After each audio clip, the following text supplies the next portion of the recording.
Anciennement appelé Jadoville Djikachi, qui signifie bonne odeur. Aujourd'hui, nous allons recevoir M. Rames Koulou qui va nous parler de la vie de l'Ikassi, de son état actuel. Est-ce que l'Ikassi dégage-t-elle la bonne odeur comme avant? L'Ikassi n'est plus l'Ikassi. L'Ikassi, c'est devenu la poussière. L'Ikassi, c'est des routes qui sont impraticables. Ceux qui ont des petits véhicules souffrent à l'Ikassi. Quand on en parle parfois, on veut pleurer. Pourquoi? Parce que nous qui avons l'Ikassi comme... Nous n'avons que l'Ikassi au fait. Nous n'avons pas de vie.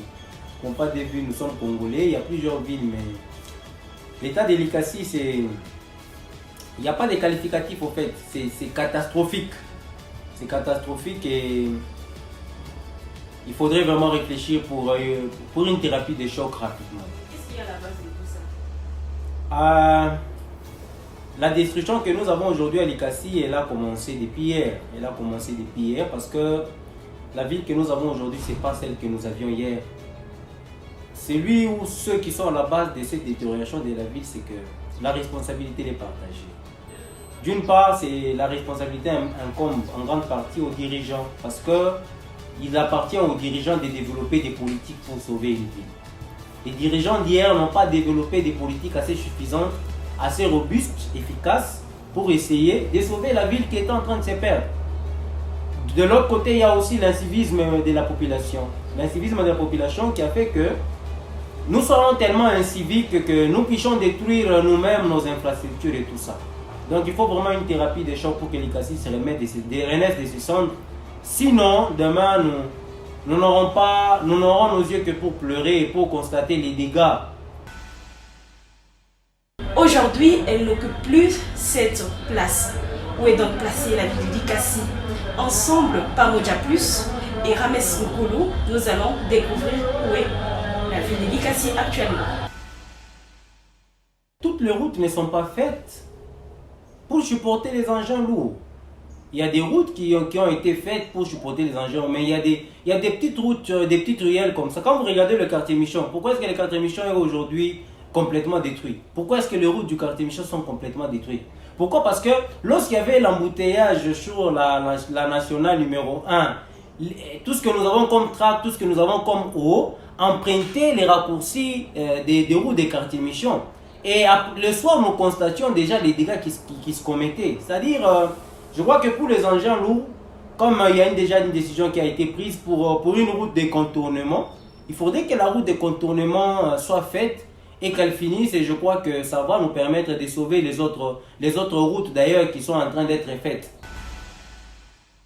Oui, les responsables, comme je l'ai dit, c'est d'abord en grande partie les autorités urbaines et même provinciales. Parce que, comme je vous l'ai dit, il appartient à nos autorités d'établir des politiques coriaces, costauds, efficaces, afin de pouvoir préserver la ville, afin de pouvoir sauver les infrastructures de la ville. C'est-à-dire au niveau de nos dirigeants, il n'y a pas eu la définition, il n'y a pas eu la prise de cette politique-là. Et du côté aussi de la population, nous devons nous dire des choses ouvertement. Nous ne devons pas laisser seules nos autorités prendre les décisions, définir les politiques, sans être avec eux dans ces décisions-là. C'est-à-dire, d'une part, il y a les autorités qui doivent prendre la décision. De l'autre part, il y a les populations qui doivent accompagner les gouvernants, les dirigeants dans les décisions qu'ils ont prises afin de pouvoir préserver la ville. Maintenant, posons-nous des questions. Est-ce qu'hier, il y a eu des bonnes politiques que les dirigeants au niveau de la ville, au niveau du gouvernement provincial, est-ce que hier, ces autorités-là ont-elles pris des mesures pour préserver la vie de l'Ikassi, pour sauver la vie de l'Ikassi? Si elles avaient pris des mesures, est-ce que la population avait accompagné ces mesures-là? Parce que si les autorités, les dirigeants prennent des mesures et que ces mesures là-bas ne sont pas suivies par la population, il n'y aura aucun résultat. C'est-à-dire pour que les résultats soient dégagés, pour que quelque chose de positif se fasse ou se constate, il faudrait que les décisions des dirigeants soient accompagnées par la population. C'est-à-dire les gens qui sont responsables dans la dégradation, dans la destruction de notre ville, de l'Ikassi que nous avons nous-mêmes l'Ikassien que nous sommes là. Parce que nous-mêmes les Cassiens que nous sommes, que nous sommes là, qu'est-ce que nous avions fait hier? Quelles sont les décisions que nous devions prendre hier que nous n'avions pas prises? Et aujourd'hui, quelles sont les décisions ou quelles sont les précautions que nous sommes en train de prendre pour sauver la ville par rapport à demain, par rapport au futur qui s'annonce? Si hier la ville était quand même passable et aujourd'hui l'état de la ville est catastrophique, cela veut dire que si aujourd'hui nous nous comportons comme nous nous sommes comportés hier, demain ça sera encore plus catastrophique. C'est comme ça qu'il est temps que nous-mêmes, jeunes de la ville de Likasi, ensemble avec les autorités, que nous essayons de voir. C'est comme ça que je salue ici les discours du maire de la ville. Le maire de la ville, dans son discours, le nouveau maire de la ville, M. Henri Mungomba, il a été clair, il veut finir avec l'insalubrité au niveau de la ville. C'est-à-dire, il y a déjà une définition. Voilà comment on définit la politique par les dirigeants. Les dirigeants définissent la politique par l'intention qu'ils portent. Il dit que moi je vais finir avec l'insalubrité. Mais qu'est-ce que nous, populations, maintenant nous devons faire? Qu'est-ce que nous, jeunes de Likasi, nous devons faire maintenant? Nous, jeunes de Likasi, maintenant, nous devons nous dire, ok, le maire a donné le go. Qu'est-ce que nous, jeunes, nous pouvons faire? Comment pouvons-nous développer des politiques afin de nous rencontrer dans des structures, afin d'appuyer les décisions ou afin d'appuyer l'initiative prise par le maire de la ville? C'est comme ça que, lorsque vous verrez les jeunes s'approprier de la vision du maire de la ville, et que les autorités accompagnent les jeunes, il y a l'osmose, il y a comment on peut dire, il y a une seule voix qui est émise entre le maire et les jeunes, entre le maire et sa population. Vous allez voir qu'on va changer la situation de la ville. Elle est catastrophique, mais il suffit de peu pour changer les donnes. Oui, avec mon ASBL, je crois que c'était en 2020. C'était en 2020 déjà que nous descendions chaque samedi dans les artères de la ville pour essayer d'apporter la propreté. Et nous le faisions tellement bien, mais comprenez qu'il y a peut-être des pesanteurs que je ne saurais pas soulever ici, qui ont fait que nous puissions arrêter cette activité. Il y a des pesanteurs, il y a des contraintes qui sont venues nous demander d'arrêter. On nous a demandé d'arrêter ça. Je ne sais pas si c'était un crime qu'un jeune se décide avec son association de descendre dans les rues afin de poser des actions. Aujourd'hui, maintenant, essayons de voir peut-être que les choses ont changé. On pourra revenir sur la tâche. Mais déjà, il y a le collectif des jeunes qui vient afin de pouvoir répondre à cette question. Pourquoi? Parce qu'avec le collectif des jeunes de la ville de Likasi, ça sera un groupe qui va réunir tous les jeunes de la ville de Likasi, les anciens de Likasi, ceux de Likasi, ceux qui ont choisi Likasi comme la ville des études. Il y a des gens qui sont à Likasi pour des raisons d'études. Il y en a qui sont à Likasi pour des raisons de travail. Il y a d'autres qui sont à Likasi à cause du mariage. Alors, c'est l'ensemble de tous ces jeunes là-bas que nous allons nous réunir dans ce qu'on appelle le collectif des jeunes. Nous allons commencer à faire le salongo chaque samedi. Ça sera un salongo ouvert au public, aux autorités, à la population. Ça sera une occasion de voir le maire de la ville qui descend le samedi avec le balai. Ça sera une occasion de voir même les grandes autorités les députés de Likasi revenir à Likasi chaque samedi afin de faire les salons.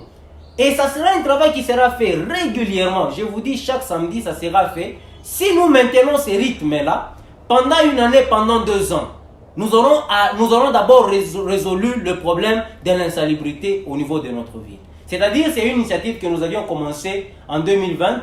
Nous étions tellement réguliers, mais on nous a demandé d'arrêter, nous avons arrêté. Donc ce n'est pas ici l'occasion pour moi de revenir sur des noms, de revenir sur ces gens qui nous ont demandé d'arrêter. Pourquoi? Parce qu'ils nous portaient des intentions que nous n'avions pas. Ils nous portaient des idées que nous n'avions pas. Nous n'étions que des simples patriotes, des jeunes patriotes qui étaient soucieux de la vie. Vous savez, nous en 2020, on a vu ce que vous voyez aujourd'hui.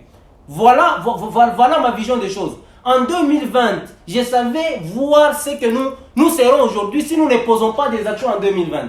Si nous avions commencé des salons, si cette initiative du collectif des jeunes de Likasi que nous venons à peine de lancer, qui va bientôt descendre sur le terrain, si nous l'avions commencé en 2020, pensez-vous que nous aurions toutes ces insalubrités au niveau de la ville? Je ne pense pas. C'est-à-dire que les autorités et la population doivent avoir une façon de voir les choses, une façon commune de voir les choses.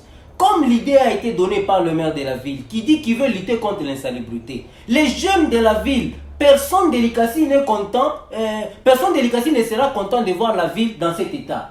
Tout l'Ikassien, tout natif de l'Ikassien, ou tout celui qui vit à l'Ikassi, il est contre la manière dont l'Ikassi se présente aujourd'hui. Et c'est comme ça que vous allez voir que l'appel du maire de la ville, les gens vont y répondre massivement. Et vous allez voir que nous aurons à poser des actions pour résoudre un peu cette question d'insalubrité.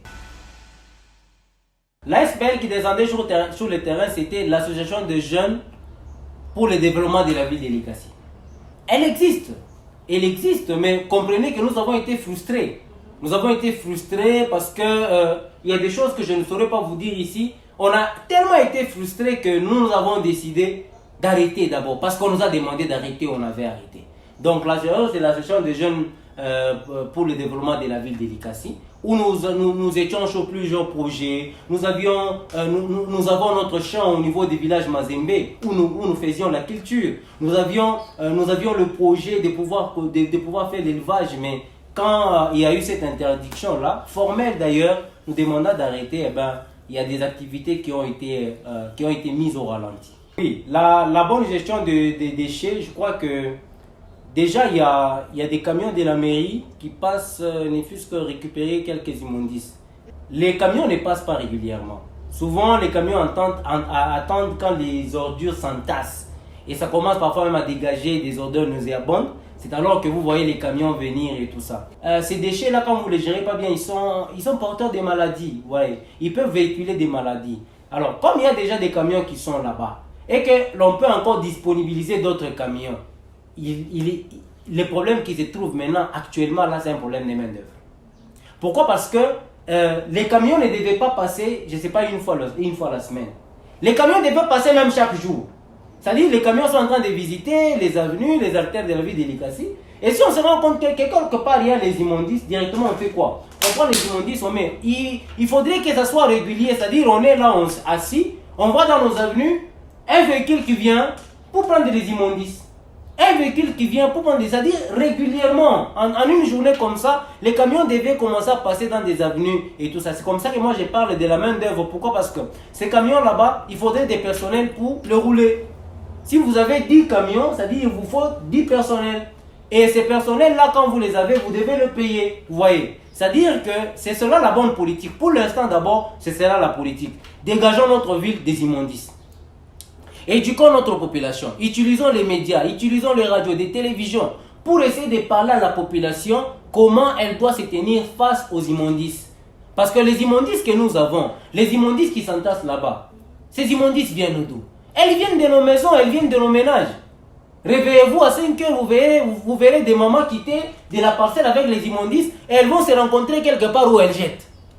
Et pourquoi les mamans vont jeter là-bas? Pourquoi? Parce que le gouvernement ou l'État n'a pas développé une politique pour que chaque parcelle ait un endroit où il faut jeter les immondices.